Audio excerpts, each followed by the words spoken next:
Good morning, guys. Isn't that a pleasant view? Just got done doing a video, so that's what this is all out here for. Did a video on removing the side plate on a Smith & Wesson revolver.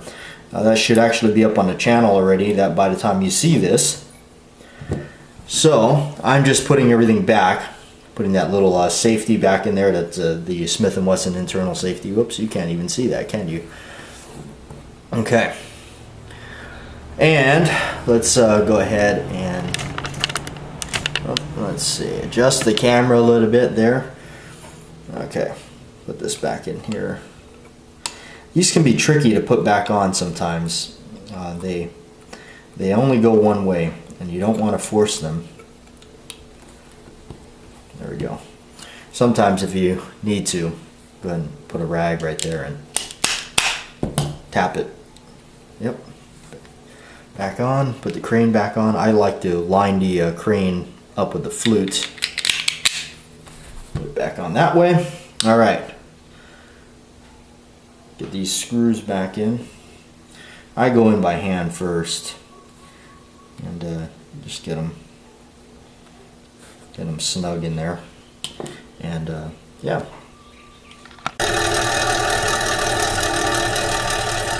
Well, I must have done it right. I put the grinding wheel on the grinder here back at work, and I had we had it where I had both of these polishing wheels on there. I figured it didn't really do us very good. We should have a grinding wheel on there. Okay, so almost out of here at work actually. So it's been again today overcast, not too sunny out, but yeah, and it nice and cold in the shop. The AC's working. Yes, so I prefer the you guys know that. So there was actually a question that came up, and it's kind of a story a little bit. It came up on the newest video on the main channel on removing the side plate off a Smith & Wesson revolver, and his question came up from Joe, and it says he asked which was the rusty purchase that I had made, and that was regarding a revolver that I had bought that underneath the side plate, come to find out, was completely rusted out. It was so bad. I can't believe that what had happened. It's kind of a long story in a sense. This goes all the way back to where I was not as knowledgeable on buying collectible stuff as I am now. And I'm not saying that I'm super knowledgeable and I know everything, but I definitely know a lot more than I did first starting off. And unfortunately, this was one of those acts of just straight up dishonesty and wanting to just make a buck off of me. And that is kind of also another thing that's why I do videos such as the new one that's on the channel about opening the side plates off revolvers, what to check under the grips, all that kind of stuff. I even did a series on just what to look for when buying used stuff, even just in general. Some tips that I kind of learned along the way on if you're gonna go and wheel and deal with one of these guys. So stay tuned in the vlog. I'll share it with you guys when I get out of here, and a little bit later in the vlog, and I'll share you the story with you. I think it's not a story that I actually really wanted to cover in detail on the main channel, but I'll go ahead and do it here on the vlogs just for you guys. So yeah, as soon as I get out of here and get home and do some other stuff. So anyway. But yes, thank you for all the kind comments on there. I see Bob, you know, thanks Bat Jack for I love your revolver breakdowns. Thank you. I work hard on this stuff, you know, I really do. I try to make it so where just when you're watching it, it's easy to understand what's going on instead of this anyway. I've seen some videos. It's pretty like, okay, I didn't get any information off of that. So I hope that you are entertained and you at least somewhat learn something every now and then. So, all right, I'm gonna get out of here. I gotta go buy OfficeMax before I go home, and and get this one of our things on out to Davidson's. Out here, the wonderful OfficeMax and Petco, where the pets go. Okay, yep, that's my phone. Who's that? That's Santee.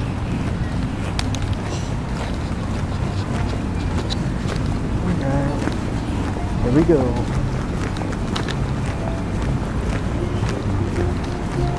I don't know what's going on here, but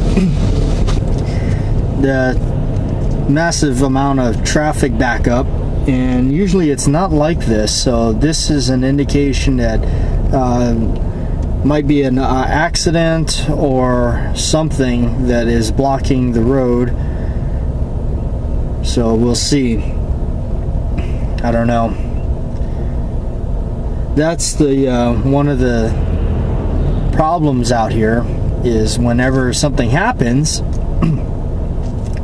I've actually been stuck many times on this road because something has happened. So I do see blue lights ahead, so it must be some sort of accident. Yeah, looks like they're right past the store, the little convenience store. So hopefully I can get home. I think I see some people being able to go past. I'm not sure. We'll find out. Yeah, it was I don't know, road closed. They closed it off. Usually when they do that, something definitely has happened. So hopefully everybody's all right. Luckily, there's these side streets and I can get home. You know, this is a really interesting book. It's full of pictures. It's full of all kinds of interesting photographs and little snippets of letters and things from different places. It's really amazing. It's hard to take it all in at one shot. I haven't even looked through the whole thing, but there's like even like this little like note about like a hotel room or someplace they stayed with bad plumbing or something. So really interesting. So yeah, I did wind up getting home. Not sure what the road closure's about. Usually when they do that, it's never something good. So I hope everybody's safe. Went to OfficeMax because, well, a couple of reasons. One for work, and the other one I figured somebody sent this to me, so I figured go print it out. It's a template of the original templates for the original glove design, which is different than the templates I'm using now. So really neat. I printed it out on cardstock. I still got to work. I tinkered around with it a little bit tonight, but I got to really work on it again, trying to get all this stuff to work out right. It's a work in progress when you mess with this stuff. So, all right, let's go ahead and talk about the incident, or the one time I received a rusty revolver in a sale. I paid the top dollar for it. I paid a lot more than I should have. This was a gun I really wanted. It was a Smith & Wesson J-frame, 38 special, and the guy selling it to me was giving me the once over on it. You know, oh well, this is that, and I mean, he knew he had me. So this is early on when I really didn't have much knowledge on wheeling and dealing, or you know, I assumed that somebody selling you the thing would be honest with you. This was not the case in this sale. So I purchased it and I paid like, I want to say almost $600 for it, and it should have been like a $400 gun at most. Even that was pushing it. It should have been more like under $4, like a $375 or something. But yeah, I paid near $6 for it, and I always, when I had it, I always just thought, man, what is up with the gritty trigger? It just always, to me, it was like, there's something is just weird about it. It's just, I got this like really horrible gritty trigger. So I kept it for a long time, and I eventually one day, I as I got to learn more and more about how to take them apart, I wound up learning how to take the side plate off. That's another reason I put that video up. And to my great surprise, when I popped that side plate off, everything in there was just red with rust. And because I had been treating the gun with oil and actually spraying oil down into the action deliberately, because I kept thinking maybe that would help it, that is actually what wound up somewhat loosening things up and saving it, and actually been able to clean that gun in the internal. I had to take everything out piece by piece and clean every bit, because that thing was trashed with rust. I did wind up restoring it back, and luckily nothing was pitted or that far gone, but it was full of rust. And even in the outside of the gun, you could tell after I got to looking at it, you could tell it had been cleaned up quite a bit. Probably with some some bronze wool or something, removing all that excessive rust, and then probably re-blued, touch cold blued in some spots. Yeah, in the end, I got burned on that revolver in so many ways. I wound up letting it go to somebody, and I told them, this is that, and I actually let it go for really cheap. It was just one of those things where I knew I could live without it, and so I let it go. And of course I lost a lot of money on it, because I didn't want to do the same thing that was done to me, making money off of it to somebody. So yeah, that got let go some time back, and yeah, that's you live and learn. And that's another reason why I do a lot of the videos on the Batjack channel about what to look for and all these sort of things, because I learned right away in the game that they're not necessarily honest with you. They will hide stuff, and you next thing you know, you're buying this revolver and it's just totally shot out. It's just wasted. It's really sad. It's sad that people would do that to somebody for a few bucks, but it happens. All right, let me grab a movie and let's talk about it and end this vlog. Okay, so the last night we talked about a movie that pushed the envelope in its time, The Birds, Alfred Hitchcock. It scared a lot of people. It definitely still freaks me out a little bit, because in a lot of ways you look at it and it's so realistic, even for its time. It had some pretty graphic images in it as well.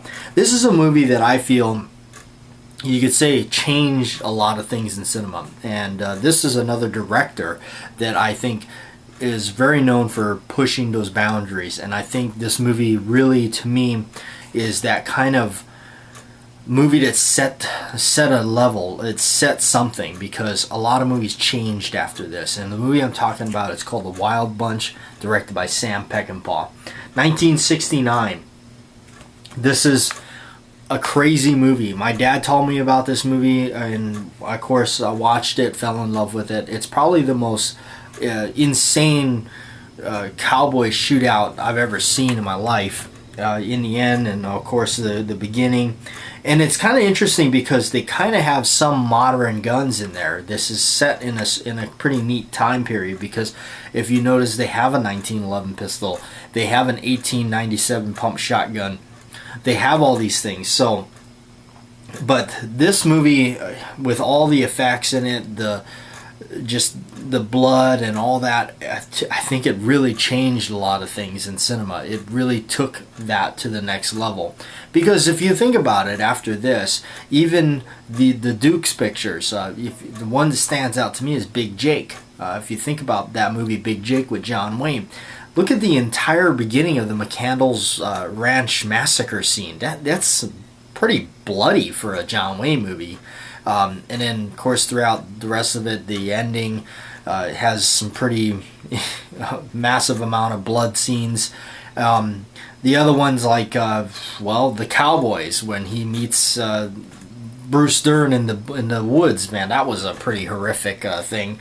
So The Wild Bunch really set, if you ask me, it really set that, because it's so crazy. Ernest Borgnine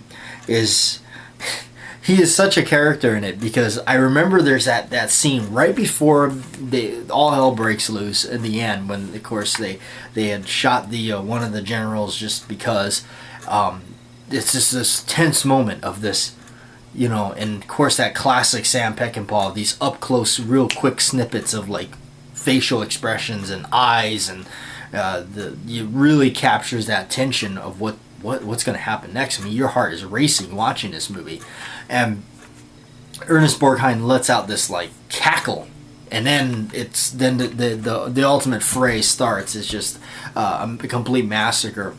But yeah, it's got some good actors in it too. You know, you got William Holden, and of course, I really like Ben Johnson. Ben Johnson just is always the guy that pops up here and there. He's in The Train Robbers, and he's also in the movie The Hunter with Steve McQueen, where he's the sheriff that won't let Steve McQueen take one of a prisoner or somebody's wanted for warrant, and he says, you need to leave this town without this such and such, and so Steve McQueen walks out, comes back in, and he goes to and he just says, because he's my son-in-law. That's why he's like. But I've always liked Ben Johnson. So, but yeah, this movie to me, The Wild Bunch, this is the original director's cut, so it's got all the goods in it on Blu-ray. Definitely like it. It's really I'm sure most of you've seen this. It's a crazy movie, but yeah. I'm just thinking, man, 1969. That was a heck of a thing to go see, The Wild Bunch. So, thanks for watching, you guys. See you tomorrow.